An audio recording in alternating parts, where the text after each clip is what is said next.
श्री मुक्तेश्वर महाराज की जय। सद्गुरु संचारेश्वर महाराज की जय। अवधूत चिंतन श्री गुरुदेव दत्त।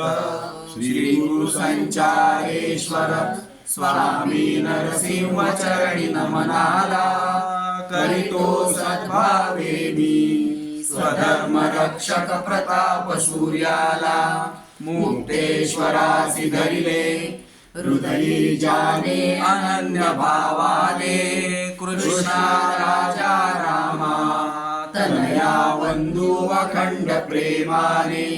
जीवित ध्येय जयाचे स्वधर्म रक्षण तसेच संघटन। सकला हिंदू जनांची शुद्धी पतितांची धर्मिणी जाण। सद्गुरु संचारेश्वर महाराज की जय। श्री संचारेश्वर अवतरण अध्याय 4। ओम श्री मनमहागणाधिपतये नमः। श्री गुरुभ्यो नमः। श्री कुलदेवता तुळजा भवान्यै नमः। श्री श्रीपाद श्री वल्लभ श्री नृसिंह सरस्वती दत्तात्रेयाय नमः। श्री मुक्तेश्वराय नमः। श्री संचारेश्वराय नमः। श्री मातृपितृभ्यो नमः। आपल्या सद्भाग्ये या अध्यायात धर्मभास्कर उगवतील थाटातळ उजळविण्या साराची आसमंत ज्ञानप्रकाश किरणांनी। सद्गुरु हाची असे जाण श्री सवित्र सूर्य नारायण। अज्ञान अंधकार देई घालवून केवळ आगमनाच्या वार्तेने। यासची उषक्काल म्हणती दश दिशा लाले लाल होती। अशुभाच्या काळोखा घालविती अलगद हळूच नकळत। तैसेची सद्गुरु करती हळूहळू तिमिरा घालविती। शिष्याच्या अंतराची ज्ञान ज्योती चेतविती केवळ दृष्टीने। सद्गुरु जी ज्योत पेटविती ती असे हो अद्भुत किती। कल्याणाच्या दिशा असती त्याच उजळतील तात्काळ। त्याच उजळत्या दिशेला जाणे जमेल ज्या शिष्याला। तोच एक शिष्य झाला लाडका आपल्या सद्गुरूंचा। सूर्याचे नाव मित्र एक ते खरोखरीच असे सार्थक। कारण श्रीगुरुच असती देख शिष्य सखा भुवरी। मित्राचे करणे कल्याण हेची असे मित्राचे लक्षण। सांगा शिष्याचे कोट कल्याण सद्गुरु विना कोण करी। म्हणूनच संचारेश्वर धर्मभास्कर सखा भ्राता गुरुवर। त्याचेच अवतरण होणार पाचले गावच्या क्षितिजावरी। द्वितीय अध्यायी पाहिले आपण बाळाची राजाराम दोघे जण। नरसोबा तात्याचे पुत्र जाण लवकुश जणू रामाचे। यथावकाश राजा रामाचे वय झाले विवाहाचे। म्हणून नरसोबाचे लक्ष लागले तिकडे आता। जवळच्या जिंतूरचे जहागीरदार गावात होते प्रसिद्ध फार। वेदाध्ययनी होते तत्पर घनपाठी म्हणून प्रख्यात। हातात घेऊनी सुरी म्हणती बसा माझ्या समोरी। चुकताच उच्चार थोडा जरी जिव्हेवरी सुरी चालवावी। अशा वेदो नारायणाची कन्या सून म्हणून नरसोबांना। आवडताच जहागीरदारांना इच्छा आपली सांगितली। तुमची कन्या भागीरथी सून म्हणून आमुची पसंती। माझ्या राजा रामाचे हाती हात द्यावा तुम्ही तिचा। जहागीरदार प्रसन्न झाले आयते स्थळी चालून आले। म्हणती मुहूर्त काळा जवळले नको विलंब थोडाही। वर वधूची पसंती त्या काळी पद्धत नव्हती। आई वडील जे ठरविती पसंत असे मुलांना। पांडे आणि जहागीरदार झाले सोयरे रितसर। गाजला विवाह सर्व दूर न भूतो न भविष्यती। भागीरथीचे नाव बदलले आवडीने कृष्णा ठेविले। जणू लक्ष्मीची पाऊले उमटली पांडेबुवांचे घरी। राजा रामपंतांची कृष्णाई जणू रामाची सीतामाई। साऱ्या गावाची सुनबाई झाली थोड्याच काळात। पांडेंचा कुळधर्म कुळाचार रमून गेल्या त्यात फार। धार्मिक वृत्तीचे संस्कार सहजची अंगी बाणले। मुलीनंतर पहिल्या वहिल्या दिवस रात्री कृष्णाईला। आस लागली ज्याला त्याला केवळ आता मुलाची. त्यातच एक आकृत झाले पांडे बुवांचे भाग्यची खुलले. माधवाश्रम स्वामी आले, भिक्षा मागण्या त्यांचे घरी. भल्या सकाळी राम प्रहरी स्वामीजींची दिसत्या स्वारी. त्यांच्या भोवती जमली सारी पाचले गावच्या बंधू भगिनी. स्वामींसोबतच सर्व मंडळी पांडे बुवांच्या अंगणी आली.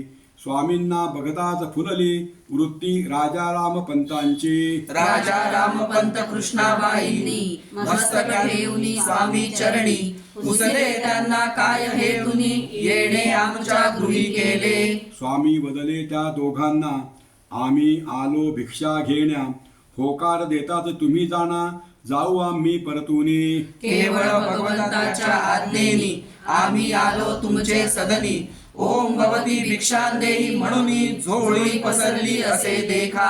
पंत बोलले ऐका स्वामी, तुम्हास कोण देणार आम्ही. आपण तर जगताचे स्वामी, आम्ही केवळ कफल्लक. तरीही आमचे असे वचन मागाल ते देतो म्हणून. त्यातची आमचे असे कल्याण ऐसे आम्ही समजतो. विनम्रता पाहुनी पंतांची, मुद्रा खुलली मग स्वामींची. म्हणती आम्हा धनधान्याची, भिक्षा नकोच मुळीही. तुमच्या पोटी जो जन्म घेणार तो साधा सुद्धा नसे नर. तो तर ईश्वर अवतार, जे देणे असे ईश्वराचे. त्याचीच भिक्षा मागण्यासी आलो तुमच्या दाराशी.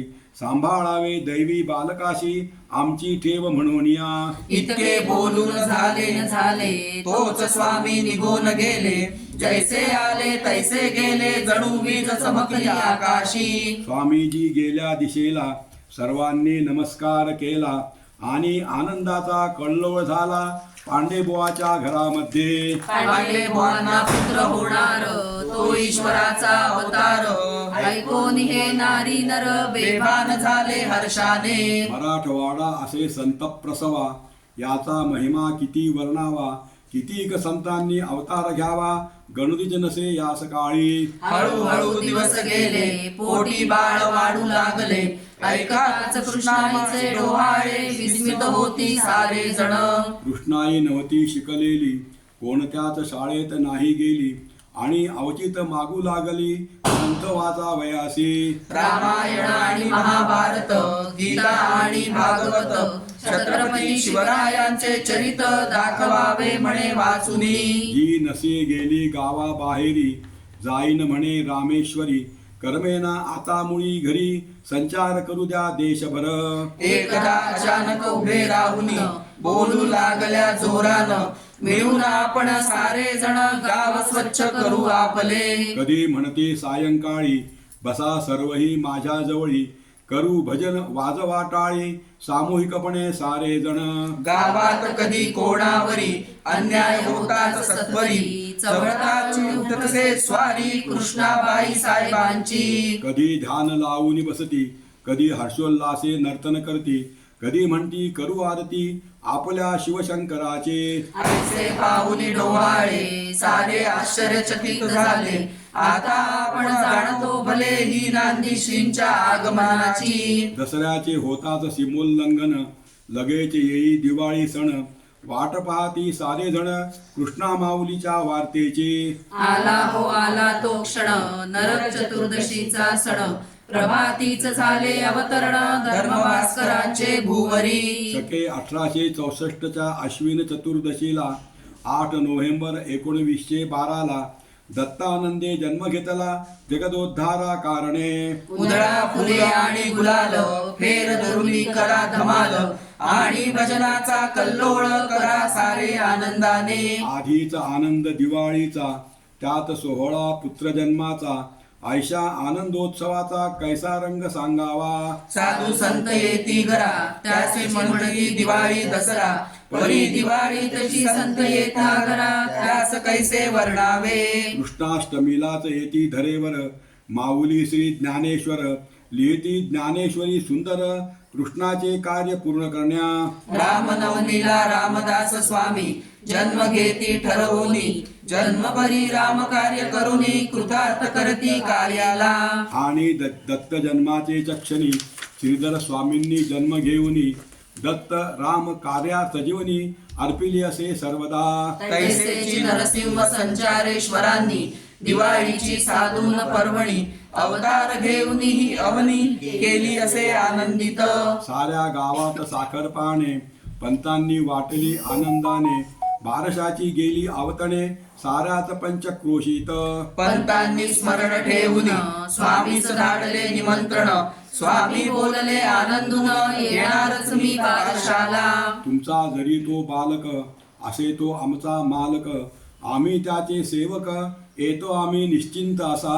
बारशाचा सोहळा मोठा नसे आनंदाला तोटा गेल्या फुलून साऱ्या वाटा पंतांच्या घरी येण्याच्या. माता भगिनी साऱ्या जणी आल्या साज शृंगार करुनी गोविंद घ्या कुणी गोपाळ म्हणूनी आनंद उधळू लागल्या.